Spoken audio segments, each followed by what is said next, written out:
Finally, akhirnya Sony Pictures udah melonggarkan lisensi untuk tokoh Spider-Man mereka sehingga mereka semua sepertinya akan digunakan oleh MCU untuk memunculkan semua tokoh-tokoh sesuai kepada versi komik akuratnya. Artinya apa? Artinya Sony sekarang lebih terbuka untuk mempergunakan semua tokoh-tokoh Spider-Man ini akan digunakan untuk Marvel Cinematic Universe karya Disney. Wow!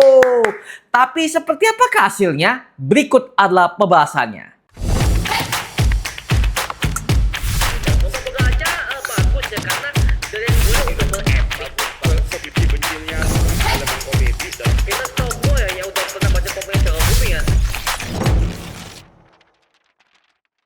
Halo Mario Booster, selamat datang kembali di channel Mario Angelo. Jadi tiba-tiba gue mendapatkan sebuah bentuk informasi dari Daniel RPK yang merupakan skuper Marvel paling terpercaya, karena sampai sekarang itu orang udah memunculkan semua berbagai macam semua bocoran terkait dengan project Marvel dan DC ya untuk saat ini ya.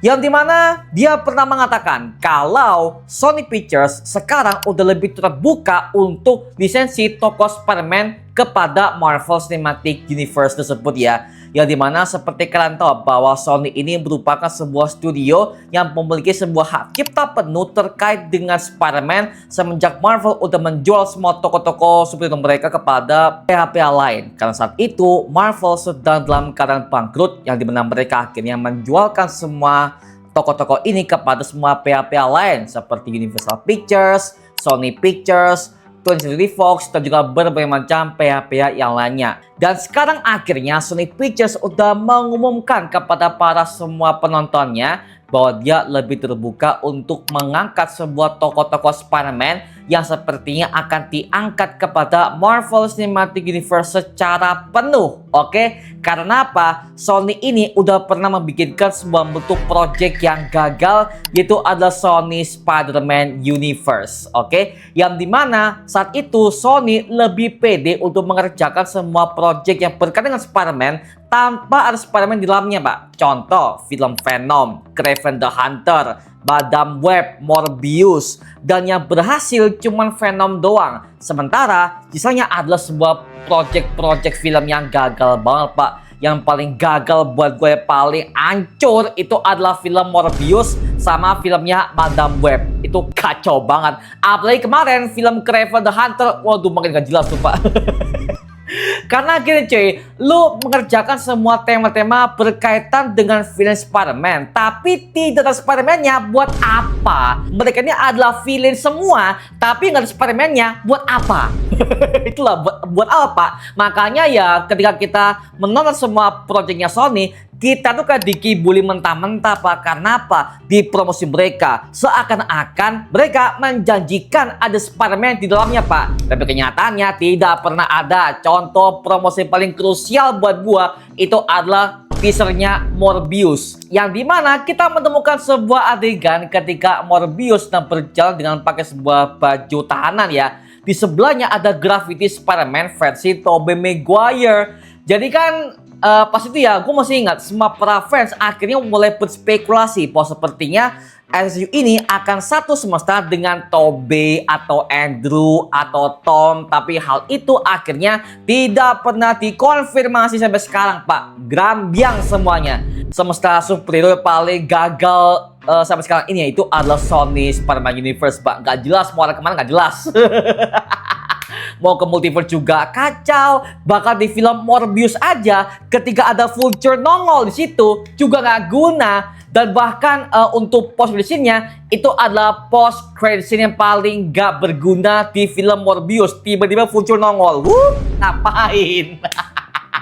Makanya gue suka ngakak sih ketika ada sebuah film SSU tanpa melibatkan Spider-Man. Ngapain? Ya gue juga paham sih kenapa. Karena Sony sama Disney sudah ada kontrak kerjasama, yang dimana Sony gak boleh untuk memberikan sebuah tokoh Spider-Man mereka sendiri kepada project film live action. Alhasil Sony memberikan sebuah project film animasi, yaitu adalah Spider-Man Into the Spider-Verse, Across the Spider-Verse, di mana animasi ini akan menceritakan tentang Spider-Man-nya versi Miles Morales, tapi dengan tema bumbu soal multiverse. tapi juga dengan format animasi, ya kan? Ya tentu dong, ya versi animasi ini sebuah film yang lebih bekerja. Karena apa? Penontonnya, bahkan para fansnya suka dengan versi animasinya. Alhasil, mereka langsung lanjut kepada film ketiganya, Pak, yang berjudul Spider-Man Beyond the Spider-Verse. Yang rencananya film ini akan siap tayang tahun 2027 katanya, oke? Katanya nih.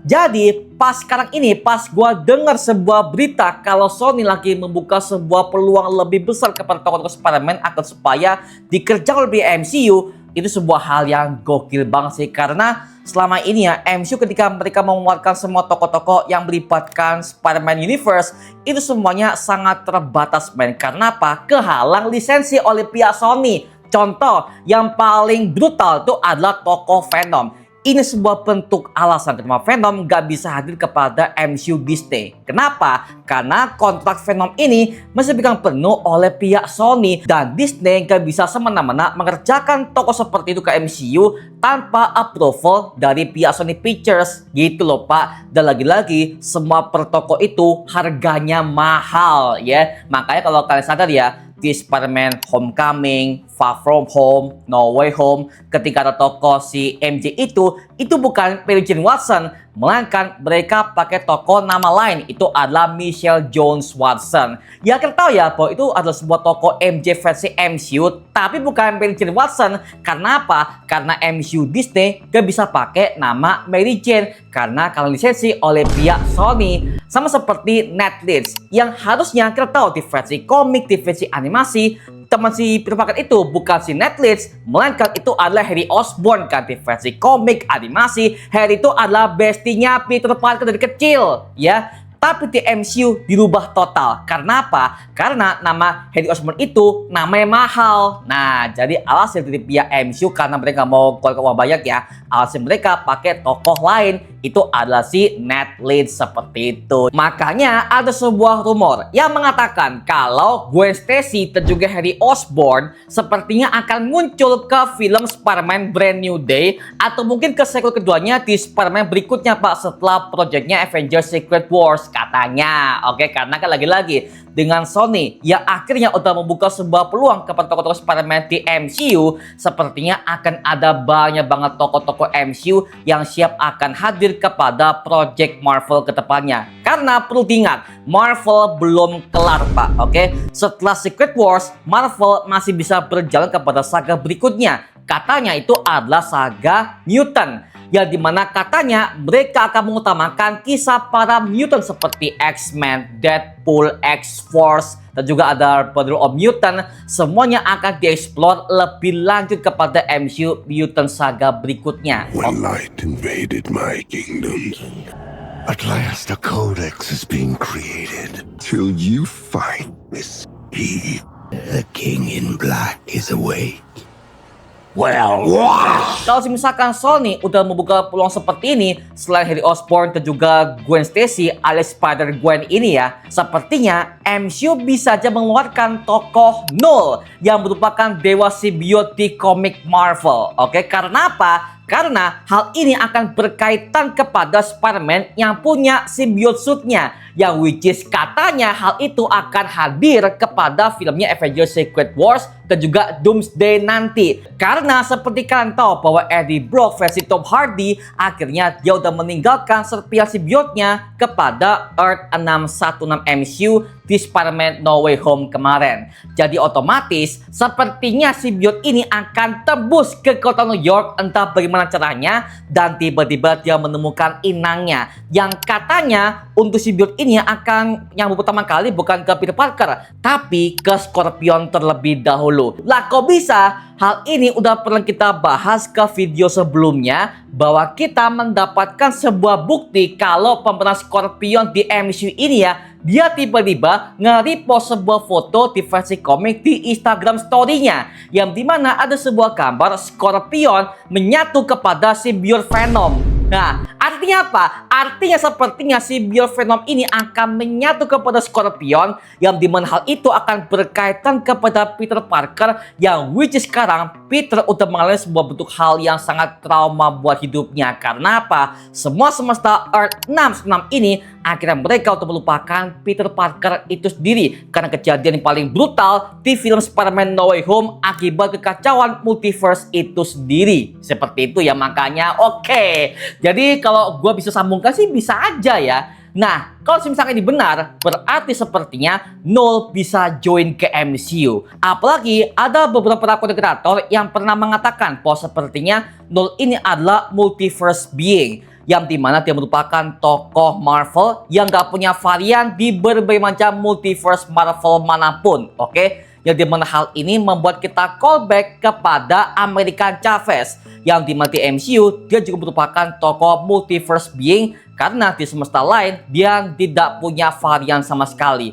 Dan bahkan hal ini juga nyambung kepada cerita komik Marvel itu sendiri, Pak. Karena sebelum adanya Big Bang alias pencipta multiverse itu sendiri, Null itu sudah ada, Pak. Oke, jadi mengenai Indas Null sama berbagai macam para simbiot-simbiot yang lainnya, mereka semua sudah ada sebelum dunia ini ada. Bahkan sebelum Celestial terbentuk ke komik Marvel, bahkan di MCU ini, Pak. Artinya apa? Artinya sepertinya Null yang kita lihat di filmnya Venom The Last Dance sepertinya juga akan keseret kepada Earth 616. Mungkin ya, mungkin. Karena apa? Null di versi film ketiga itu kan juga gak jelas dalam arti dia cuma muncul sebagai tokoh yang sangat putus asa, bahkan gak bisa beraksi karena Venom udah lari ke bumi kan. Nah, dengan matinya Venom di universe-nya Eddie, dan sekarang Venom yang baru akhirnya lahir kepada Earth 616 yang akan menyatu kepada Scorpion dan juga Peter Parker, otomatis sepertinya si Null dari universe-nya Eddie ini akan masuk kepada Earth 616, entah bagaimana caranya, Pak. Oke, wah,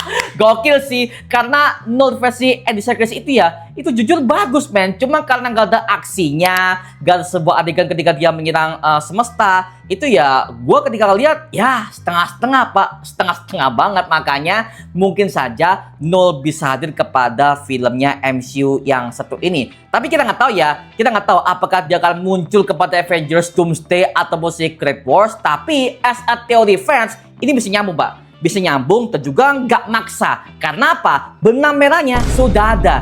Sudah ada nih. Dan sekarang Sony lagi mempertimbangkan semua tokoh-tokoh Spider-Man yang mereka punya ini akhirnya lebih terbuka untuk dipakai oleh pihak MCU. Sama halnya kepada Kingpin, Pak. Yang dimana Kingpin juga merupakan tokoh yang pernah melibatkan Spider-Man, ya kan? Nah, kalau misalkan Kingpin bisa join kepada MCU versi film layar lebar, gak ke serial doang, otomatis akhirnya mimpi kita akan terwujud, men. Yang dimana sepertinya akan ada sebuah adegan Kingpin melawan Spider-Man. Dan hal itu akhirnya pernah dilontarkan oleh aktornya, Pak, yang bernama Vincent D'Onofrio, yang merupakan aktor pemeran Kingpin di Marvel, yang dimana dia pernah mengatakan kalau impiannya adalah dia ingin menghajar Spider-Man ke project MCU. Mungkin Kingpin akan melawan Spider-Man ketika pertempuran multiverse yang sebenarnya akan terjadi. Mungkin, lagi-lagi masih kemungkinan. Jadi kita bisa berharap aja ya, agar supaya Sony bisa membuka peluang semua tokoh-tokoh ini untuk bisa masuk kepada MCU ke depannya, seperti itu. Jadi wow, gokil sih, gila. Akhirnya Sony gitu dong, ya. Gak usah lalu ngeributin soal-soal lisensi segala macam. Ayolah, kita serang kepada MCU, karena gue percaya di tangan MCU dan juga Disney, semua tokoh-tokoh yang melibatkan Spider-Man, semuanya juga pasti akan jauh lebih gokil dan pasti akan menghargai komik akuratnya dan juga akan menyenangkan semua para fans komik dan juga para penontonnya. Mantap. Oke ya, mantap sih, gila.